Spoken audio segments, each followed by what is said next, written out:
और चलिए रुक करते एक बड़ी खबर का। थोड़ी देर में गिनती शुरू हो जाएगी। सबसे पहले बैलेट पेपर की गिनती होगी। मतगणना केंद्रों पर पहुंचे पार्टियों के समर्थक, तो बड़ी संख्या में समर्थक भी अब पहुंचने शुरू हो चुके हैं मतगणना केंद्रों पर। 4 राज्यों के सबसे सटीक नतीजे हम आपको बताएंगे। सबसे तेज नतीजे, सबसे सटीक नतीजे आप न्यूज 18 पर देखिए। लगातार नॉनस्टॉप कवरेज जारी है।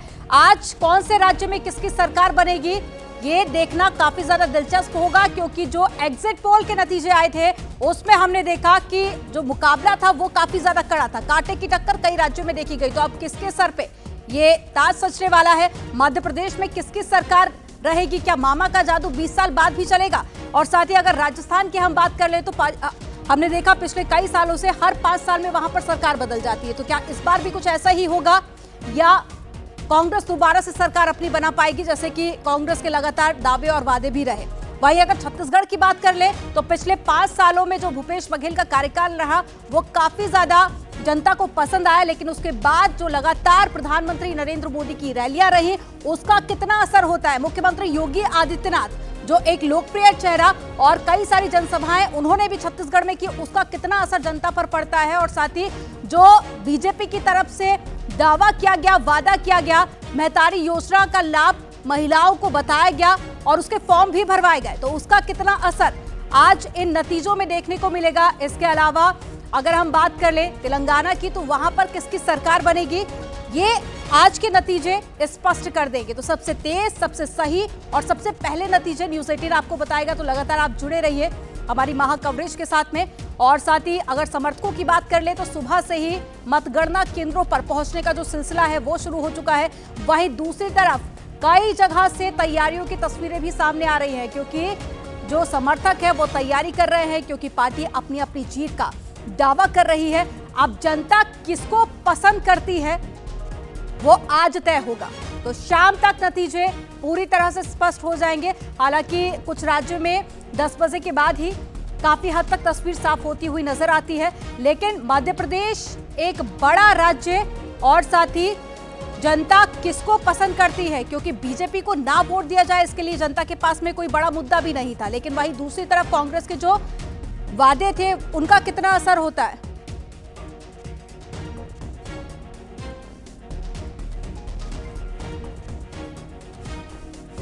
और कुछ खास मेहमान हमारे साथ में जुड़ गए हैं। अशोक यादव जी जुड़ गए हैं, प्रवक्ता है समाजवादी पार्टी से, और प्रियंका गुप्ता जी जुड़ गई हैं, प्रवक्ता है कांग्रेस पार्टी से। आप दोनों का बहुत स्वागत है। सबसे पहले अशोक यादव जी आप ही के पास में आऊंगी। आप बताइए कि कौन से राज्य में समाजवादी पार्टी को कितना समर्थन मिलने वाला है? देखिए अमनदीप जी, सबसे मेहनत अगर समाजवादियों ने इस चुनाव में किया था तो मध्य प्रदेश में किया था, और हमें उम्मीद है कि 2013 का जो परिणाम है, जो जिसमें समाजवादी पार्टी को लगभग 7 सीटें मिली थी, तो हमें उम्मीद है कि वहां की जनता ने जिस तरह से हमारे राष्ट्रीय अध्यक्ष की रैलियों में प्यार और दुलार दिखाया, उसका परिणाम हमें आज देखने को मिल सकता है। तो समाजवादी पार्टी आश्वस्त है कि मध्य प्रदेश में उसको ये 7 सीटों का ग्राफ कितना बढ़ेगा सर? कितनी उम्मीद है जनता से? वही मैं कह रहा था मनदीप जी कि हमारी उम्मीद है कि 7 सीटें से ऊपर समाजवादी पार्टी 7 सीटों से ऊपर परफॉर्म करने की पूरा मतलब उम्मीद हमें है 7 सीटों से। मैं लौटूंगी आपके पास में, प्रियंका जी का रुख करूंगी। प्रियंका जी, पिछली बार तो 3 राज्यों में हमने देखा कि कांग्रेस की सरकार आई, लेकिन उसके बाद आप मध्य प्रदेश में नहीं बचा पाए। इस बार कितनी उम्मीद है जनता से? और सबसे बड़ा सवाल कि अगर सरकार बनती है तो क्या उसको बचा पाएगी इस बार कांग्रेस? देखिए, इस बार पूरी तरह से कांग्रेस तैयार है, और 5 राज्यों की अगर हम बात करें तो 5 राज्यों में सरकार कांग्रेस पार्टी बनाने जा रही है। और उसका कारण ये है कि जो 2 राज्यों में काम किया गया है, कामकाज के दम पे जिस तरह जो है सरकार बन रही है। आप चाहे देखें, इससे पहले हिमाचल हो, कर्नाटक हो, हर जगह एक तरह का एक जो जनता का विश्वास था उसे साफ जाहिर होता है कि जनता ने मन बना लिया है कि अब हर जगह भारतीय जनता पार्टी को नकारा जाएगा, और कांग्रेस की नीतियों के दम पर, कांग्रेस के कामकाज के दम पर ही जनता उसे दोबारा चुनेगी। रही बात, अगर आप मध्य प्रदेश में देखें, जिस तरह से भारतीय जनता पार्टी चोरी की सरकार चला रही थी, उसका हश्र भी आप देख सकते हैं कि किस तरह से भ्रष्टाचार वहां पर फैला हुआ है। 250 से ज्यादा भ्रष्टाचार के केसेस वहां चल रहे थे, और डबल इंजन की जो सरकार का वादा भारतीय जनता पार्टी कर रही थी वो पूरी तरह से फेल नजर आया। तो ओवरऑल देखा जाए तो काम के दम पर, अपनी योजनाओं प्रियंका के दम गुप्ता पर, जी, जिस तरह की अगर कांग्रेस प्रतिक्रियाएं। पार्टी जीतती है तो आधार क्या होगा? क्योंकि प्रधानमंत्री अपनी उपलब्धियां गिनवाते हैं केंद्र सरकार की, डबल इंजन की जो बात आपने कही वही बीजेपी ने जनता के सामने रखी, लेकिन कांग्रेस अगर जीती है तो आधार क्या होगा? वो क्या ऐसी योजना है जिसके दम पर जनता कांग्रेस को वोट देगी?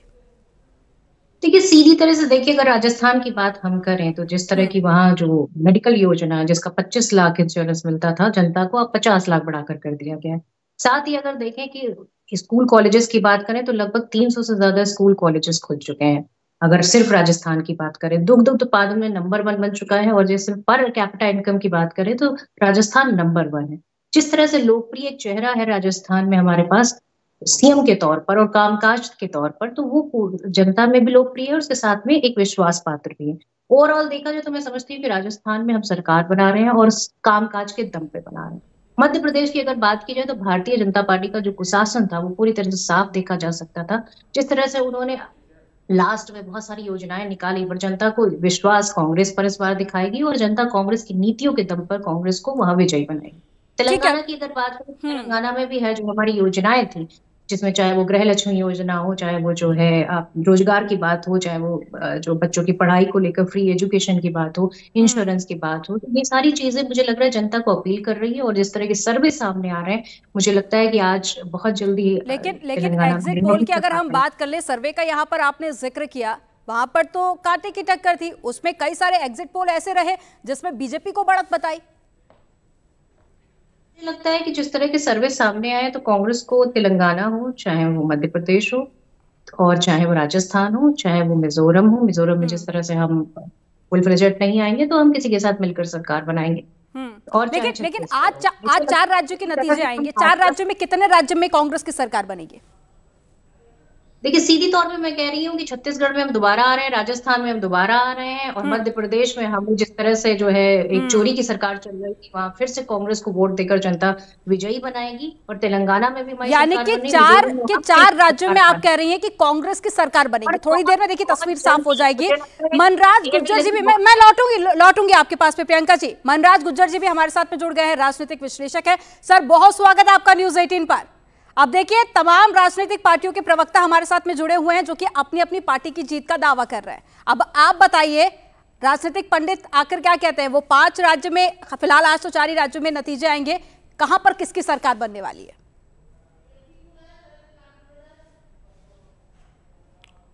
आई थिंक मेरा नाम आपने गलत पुकार दिया। मेरा नाम व्हाटएवर गुज्जर आपने कहा वो नहीं है, मेरा नाम संजय राणा है।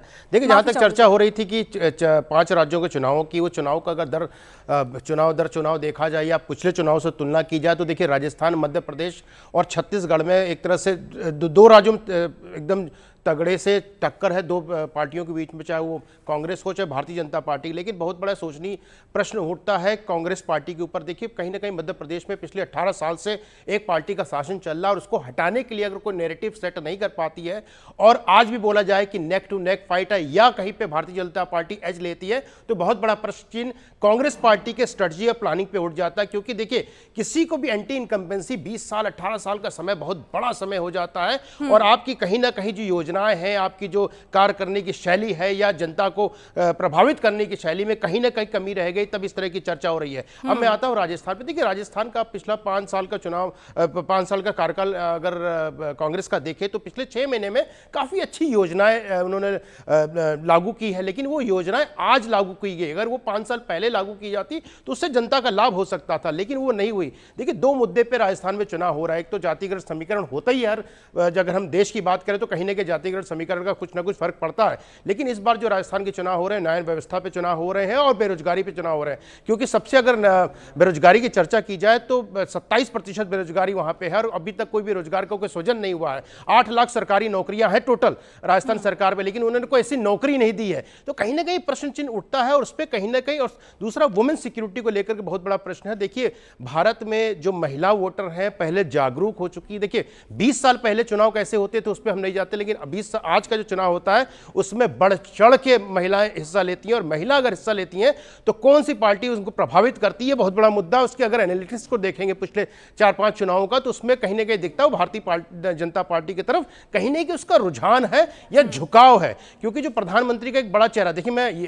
ये मानने को तैयार हूं कि भारतीय जनता पार्टी का जो लोकल नेतृत्व है वो थोड़ा सा बिखरा हुआ है, उसमें कुछ मनमुटाव है, लेकिन ओवरऑल अगर आप देखेंगे तो जो चुनाव हो रहे हैं कमल के निशान पे, प्रधानमंत्री के चेहरे पे, तो उतना बड़ा चेहरा सामने जब आता है तो उसके सामने कहीं ना कहीं दूसरे चेहरे जो भी हैं वो धूमिल हो जाते हैं, थोड़ी सी उसके आप कह सकते हैं कि थोड़ा सा कहीं ना कहीं उनका जो प्रभाव है वो कम हो जाता है। तो वो चुनाव बड़ा इंटरेस्टिंग हो जाएगा। हाँ, लेकिन एक बड़ा इंटरेस्टिंग चीज जो एग्जिट पोल के द्वारा हम लोग को पता चली है वो है तेलंगाना। अगर तेलंगाना में कांग्रेस जीतती है तो ये देखिए कहीं ना कहीं इनके अलायंस के लिए बहुत बड़ा प्रश्न चिन्ह हो जाएगा। और बताते हैं क्यों, क्योंकि समाजवादी पार्टी और केसीआर का बहुत अच्छा संबंध है, आपने देखा होगा, और समाजवादी पार्टी इंडी अलायंस का ग्रुप इंडी अलायंस में है। तो ये देखना बड़ा दिलचस्प हो जाएगा कि अगर केसीआर हार जाते हैं, कांग्रेस पार्टी जीत जाती है, तो उस समीकरणों को कैसे सेट किया जाएगा और कहीं बिखराव तो नहीं हो जाएगा।